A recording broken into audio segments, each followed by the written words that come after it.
Proyecto Radio MX con sentido social. Las opiniones vertidas en este programa son exclusiva responsabilidad de quienes las emiten y no representan necesariamente el pensamiento ni la línea editorial de Proyecto Radio MX. Estás a punto de embarcarte en un viaje hacia la verdadera esencia de tu ser. Un espacio donde el alma se reconcilia con el amor y el corazón encuentra su paz.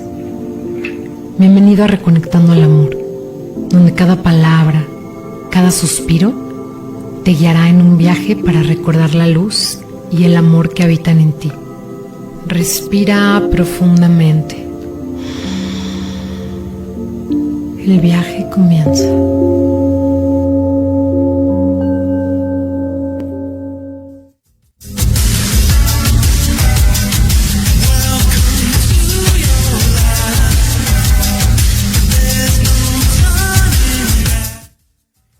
Hola, ¿cómo están? Espero que muy bien, y me encanta que estén hoy aquí, tercera semana de febrero, después del famosísimo Día del Amor y la Amistad, que particularmente me parece pura mercadotecnia, pero van a decir que qué amargada. Pero bueno, no importa.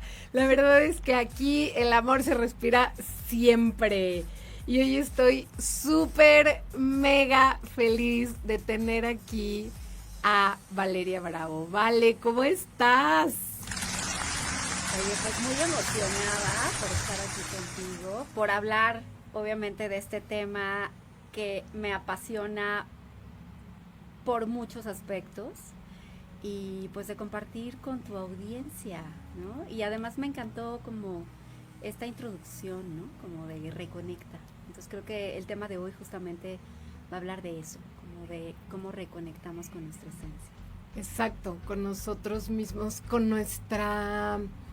¿Qué será, Vale? Con nuestro ser más interiores, ¿sería correcto decirlo así? Pues yo diría que es con nuestro espíritu, con nuestra alma y con nuestro espíritu, ¿no? O sea, pero sobre todo eso, conectar con nuestro espíritu como seres humanos, con nuestra esencia más intacta, con nuestra conexión con el todo. Me encanta. Y bueno, pues para los que no supieron, o sea, que nada más vienen así derrapando, así rayando, conectándose, ahorita así de qué van a hablar estas mujeres. Déjenme decirles, bueno, para empezar, quiero decirles quién es Vale. Y a Vale la conocí de una manera, no me gusta decir coincidente porque no hay coincidencias, pero de una manera yo creo que como que lo que yo siento es que mi alma me fue poniendo a las personas que yo necesitaba en el camino, y a través de otras personas también, la verdad, porque alguien a quien quiero mucho, que Sergio, si nos estás oyendo, me fue con Vale y me dijo, tienes que ir con Valeria, no sabes, vas a amar la experiencia. No voy a decir todavía de qué es la experiencia, pero vas a amar la experiencia, te pone cuencos, canta mantras, o sea, está en toda tu onda, igualito que tú, tienes que ir con ella. Y yo como que ese tienes dije, no, pues qué raro, qué onda, pues yo decía, no puede ser. Y Sergio es una de las personas más escépticas que conozco, y lo conozco muy bien. Y Sergio me dijo lo siguiente, que fue lo que definitivamente me convenció. Me dice, es que fui con Valeria y en ese viaje conocí a Dios. Y ahí fue cuando dije, ¡ah! Sí tengo que ir. ¡Qué bonito! Sí tengo que ir porque Sergio siempre dice que Dios no existe. Entonces, ¿qué onda? ¿Qué es esto, Dios mío? Y creo que mi alma a través de Sergio me llevó a Vale, y por eso quise invitarla hoy, porque la verdad es que creo que este es un tema delicado. Creo que es un tema en el que hay que tener mucho cuidado, porque he oído muchas historias de terror. Claro. Y no me atrevería a recomendar a alguien con quien no he tenido yo la experiencia. Entonces, quiero decirles que yo ya tuve la experiencia de lo que vamos a hablar hoy. y que Vale fue excepcional, increíble, y me ayudó en esa y en otra que hice después con otra persona. Pero bueno, Vale, ¿qué? Pues abrimos de qué estamos hablando, ¿o qué? Pues sí, ¿no? Ya, mucho misterio. Yo creo que sí, yo creo que además me encanta como estar aquí después de... Yo creo que tu primera experiencia conmigo habrá sido hace unos quizá casi 3 años. Sí, casi en abril de hace ¿verdad? 3 años, ajá. Ok, justo. Entonces, me va a encantar también escuchar, ¿no? A 3 años, cómo ha sido la experiencia y qué cambios han habido, ¿no? O sea, sí. como platicar también todo eso. Y bueno, me encanta obviamente que además lo platiques también tú, ¿no? Que también claro, como la que vivió la experiencia. Claro, pues, sí. Vamos a darle. el tema. Yo creo que, bueno, pues vamos a hablar hoy de medicinas ancestrales. Vale es experta en un par o trío de ellas. Pues en algunas más. Okay. Algunas más. En algunas más es súper experta y ya tiene añísimos de experiencia en esto. Ya solo se dedica a esto, que también me acuerdo que estabas ahí dejando el trabajo godín para ya dedicarte 100% a esto que me encanta. Y yo lo que quisiera, Vale, es que, pues para empezar, que nos platicaras qué son estas medicinas ancestrales, porque sé que también tienen algunos nombres como no sé si son sinónimos, tú me dirás, psicodélicos, enteógenos, medicinas ancestrales, medicinas, plantas maestras, medicinas de la tierra. Sí. O sea, sé que se usan estas palabras como sinónimos, aunque no sé si en realidad sea correcto. Claro. Bueno, cuando estamos hablando de psicodélicos, enteógenos, medicinas ancestrales, plantas de poder, aunque no todas son plantas, medicinas de poder, medicinas de la tierra, estamos hablando en algunos casos de las mismas sustancias, aunque por ejemplo hay algunas sustancias que no son ancestrales, okay, ¿sí? O que no vienen directamente de la tierra como pudieran venir otras, y entonces esas también entran, por ejemplo, en el término psicodélico. Okay. Entonces, va bien, la parte de ancestralidad tiene que ver pues con estas medicinas que son sustancias que provienen de plantas o de animales y que han sido utilizados a lo largo de la historia de la humanidad, ¿no? Y ahí, por ejemplo, pues ahora se va poniendo como de pronto como de moda, que pues no me gusta como este rollo de la moda, porque no es una moda, ¿no? Claro. Pero cada vez se escucha mucho más hablar de los honguitos, ¿no? O sea, que los hongos psicodélicos, pues de la ayahuasca, del peyote o jicuri, o sea, se empieza a hablar mucho más de estas sustancias y ahorita vamos a ver por qué se empieza a hablar mucho más de ellas. Pero bueno, estas medicinas o estas herramientas no es que aparecieran ahora, ¿no? Claro. No es que, pues hace 20 años surgieron. En realidad, la ancestralidad tiene que ver con que este tipo de sustancias psicoactivas tienen la historia de la humanidad utilizándose. Por ejemplo, en el caso de los hongos, los primeros vestigios que se han encontrado han sido de alrededor de más de 5,000 años antes de Cristo. ¡Wow! Entonces, este tipo de sustancias son las sustancias que fueron utilizadas por los pueblos originarios, por los primeros seres humanos que habitaron este planeta, no solo para curarse, tanto físicamente, ¿no?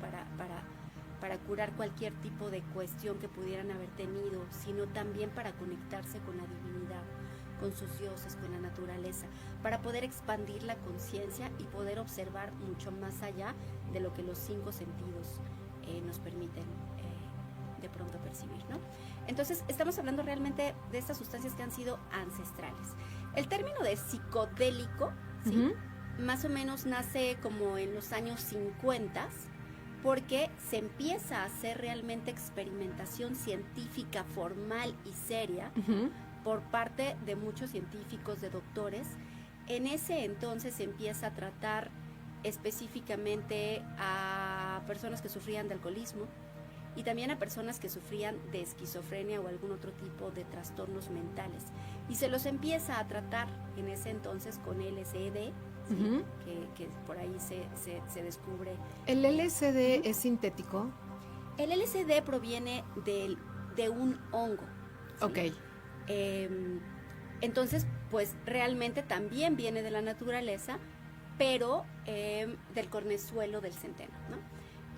Pero hay un proceso químico, ¿sí? Okay.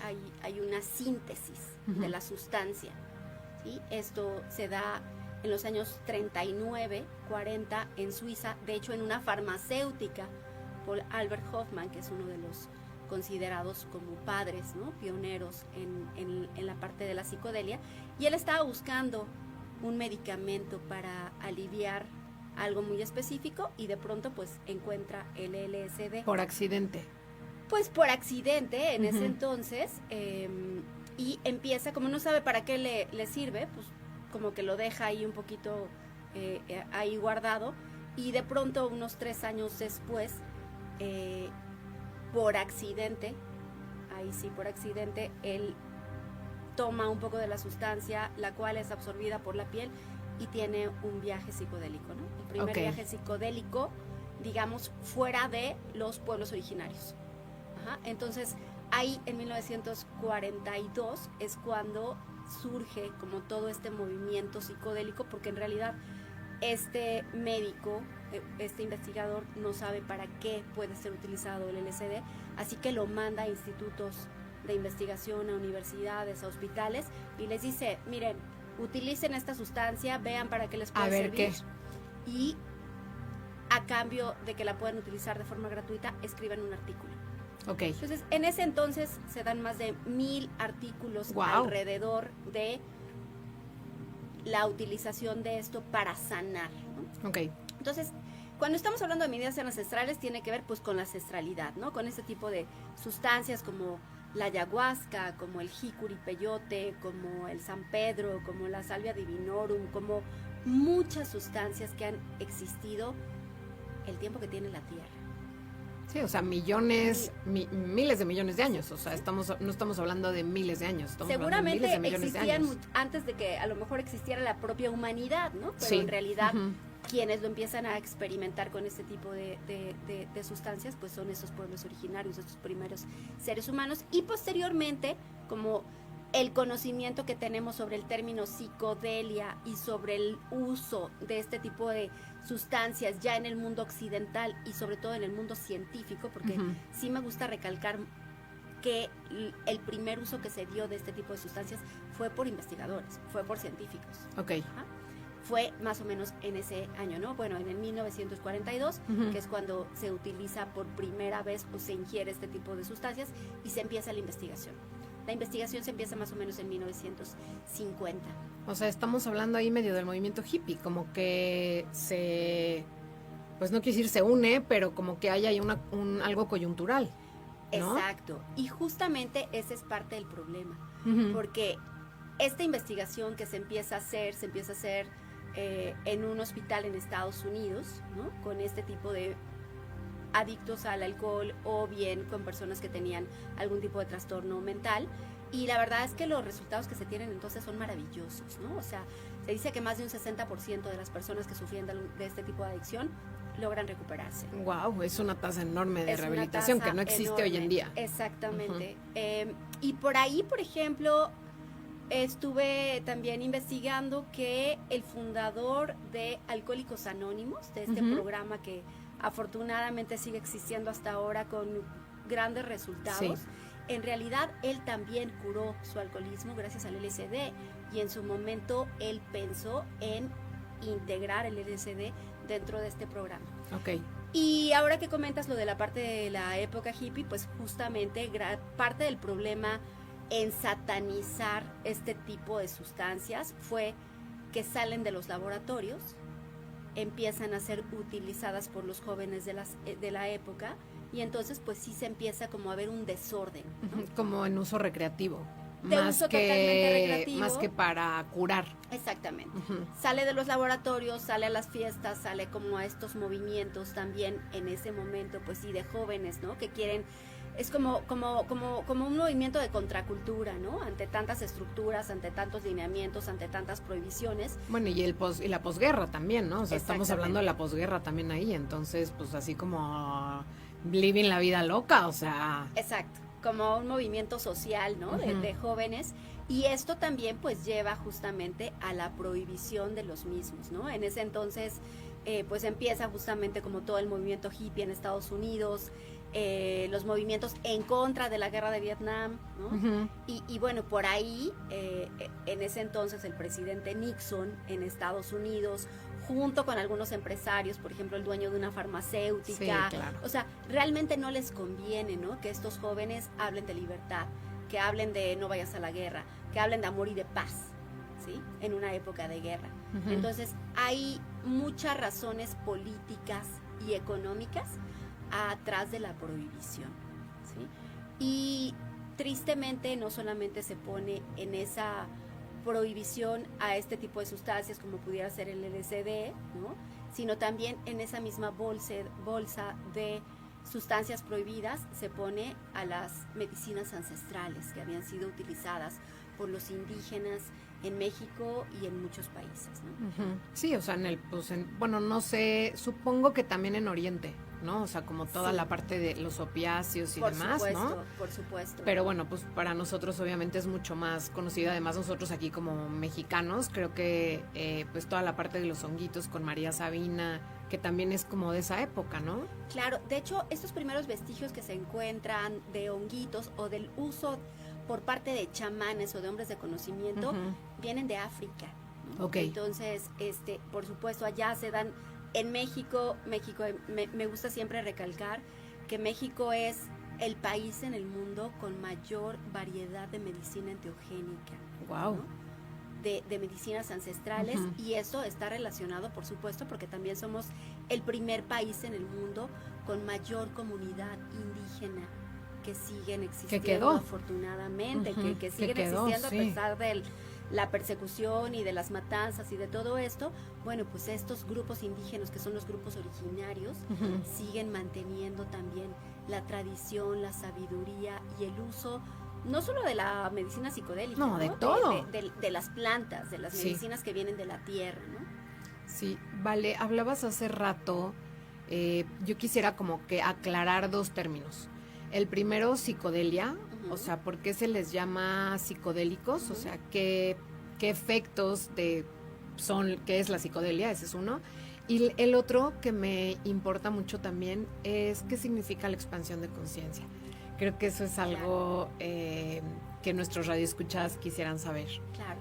Bueno, pues como te comenté, en los años 50 se empieza a hacer esta experimentación con este tipo de sustancias, específicamente con LSD, y también más o menos en esa misma época se logra sintetizar la psilocibina, que es un componente, uno de los componentes activos más importantes o psicodélicos, ¿no?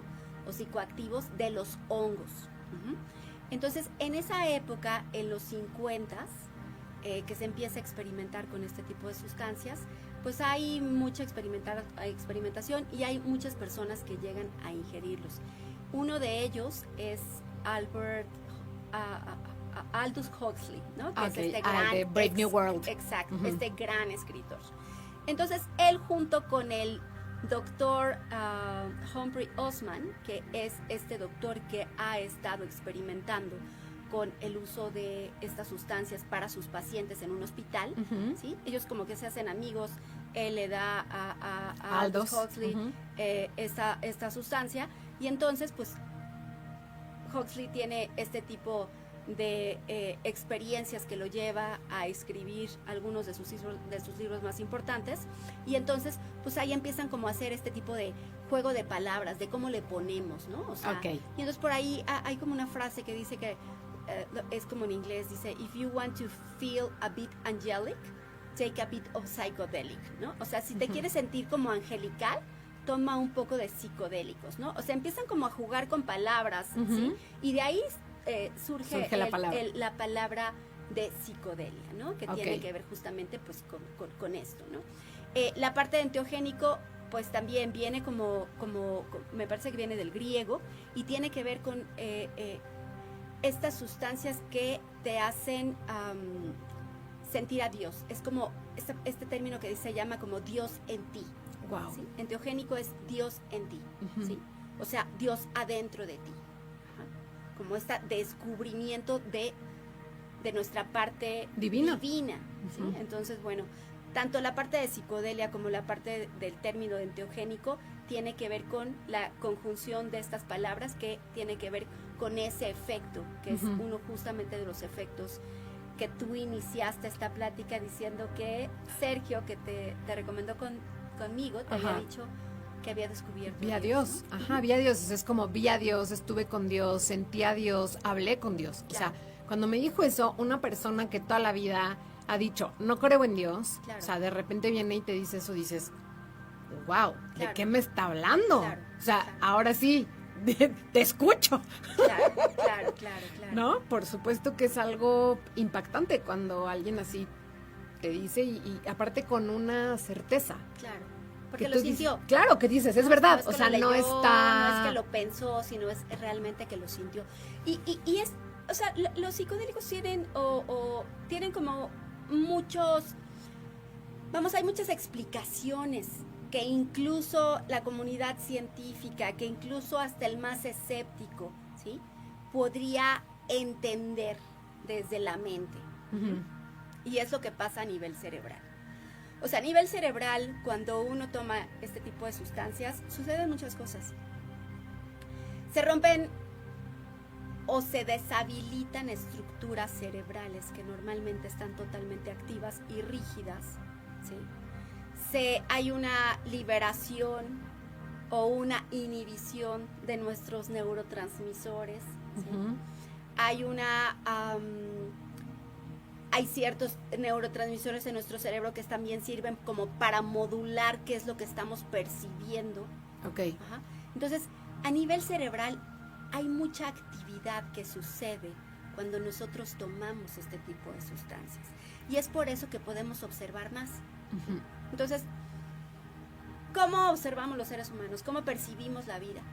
La percibimos normalmente a través de nuestros sentidos. Claro. Lo que vemos, lo que oímos, lo que sentimos, lo que olemos, lo que sentimos, lo que podemos tocar, ¿no?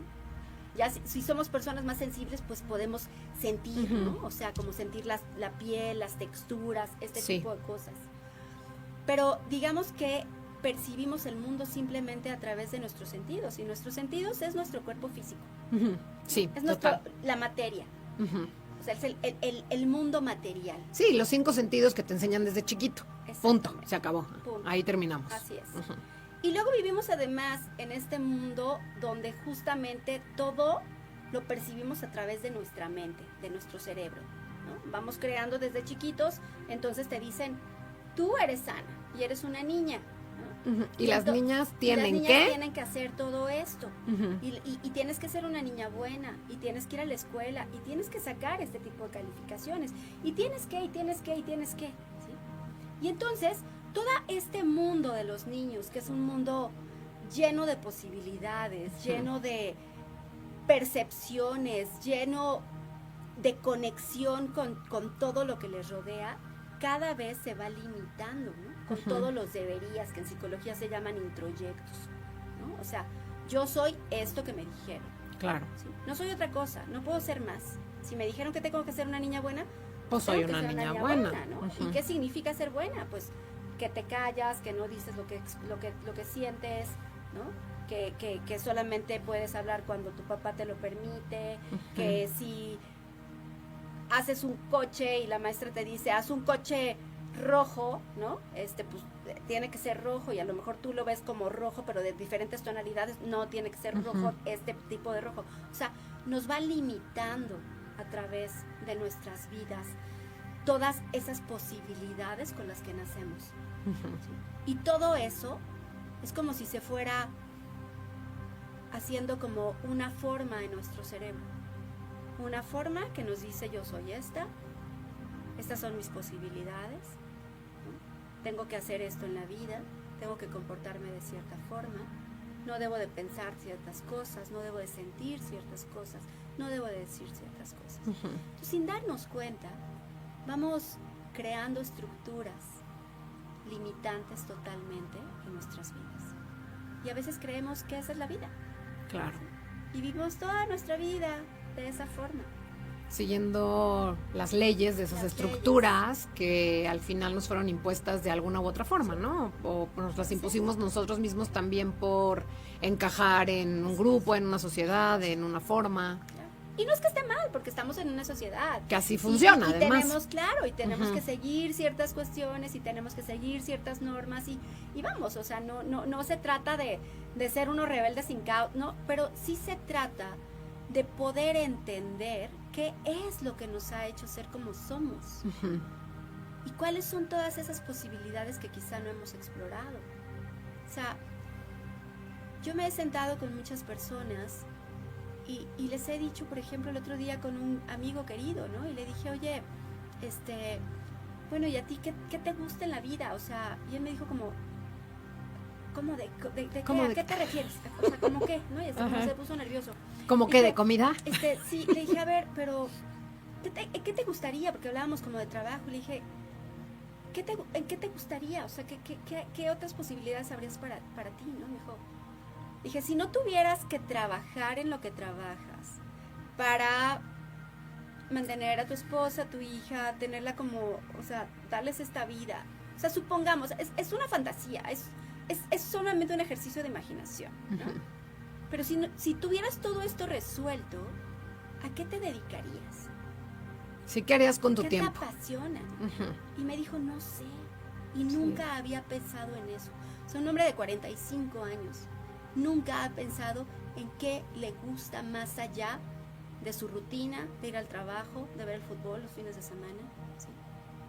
Y yo estoy seguro que si este hombre investiga, excava un poquito más en qué es lo que soñaba ese niño, ¿no? Qué es lo que le hacía sentir, latir a su corazón, qué lo emocionaba, entonces podría reconectar con todas sus posibilidades. Y creo que eso es lo que sucede como seres humanos, sobre todo en estas ciudades, sobre todo en este mundo occidental, donde estamos justamente tan alejados de nuestra naturaleza. Sí, de los ritmos, ¿no? De los ritmos, de Dios, ¿no? Como te lo dijo Sergio, ¿no? Sin meternos en religión, ¿no? De todas nuestras posibilidades. Y creo que ese mundo es el que justamente te abren las sustancias psicodélicas, las medicinas de la tierra, las medicinas ancestrales, ¿sí? Justamente lo que hacen al romper o al deshabilitar este tipo de estructuras que nos hemos creado durante toda nuestra vida, es que justamente de pronto nos damos cuenta que hay algo más. Vamos a hacer un corte, ¿vale? Que ya lo tenemos que hacer desde hace rato, pero estaba yo tan metida en lo que estabas diciendo que ni cuenta me di. Claro. Pero sí, vamos a un corte y regresamos.